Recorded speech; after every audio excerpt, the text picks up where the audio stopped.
Hello mga kaibigan, tuturuan namin kayo kung paano maghanda ng lupa upang tamnan ng pakwan.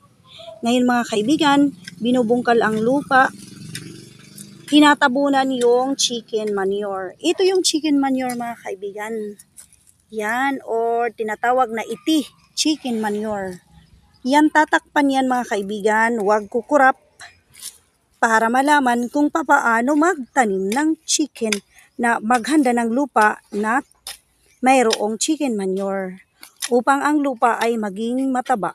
Kapag mataba ang lupa, mataba rin ang iyong tanim na pakwan. Heto na naman ulit mga kaibigan, tinatakpan naman yung iti or chicken manure ng lupa.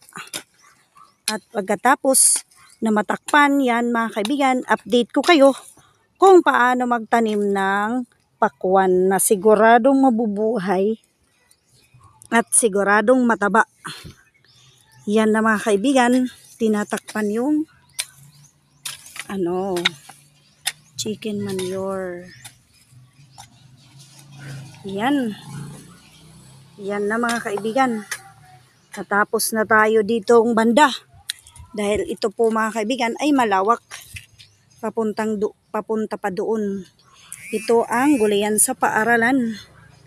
Gulayan sa paaralan dito sa Cabalawan Elementary School, Barangay 97, Cabalawan, Tacloban City. At yan ang ating matabang papaya. Yan, dumi yan ng mga manok.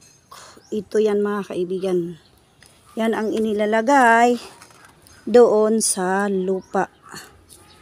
At ito yung aming matabang mga papaya. At yan mga kaibigan, ito yung inihanda natin na alam ba natin kung ano to? Ito po yung pakwan na linagyan yan ng tubig. Yung ganito, yan, tubig. Para mabasa yan at tumubo ng maayos. Okay po mga kaibigan, yan po ang ating pagtatanim ng pakwan. Maya update ko kayo. God bless everyone. Ito yung kasama ko. Hindi pwede makita dahil nakalubas.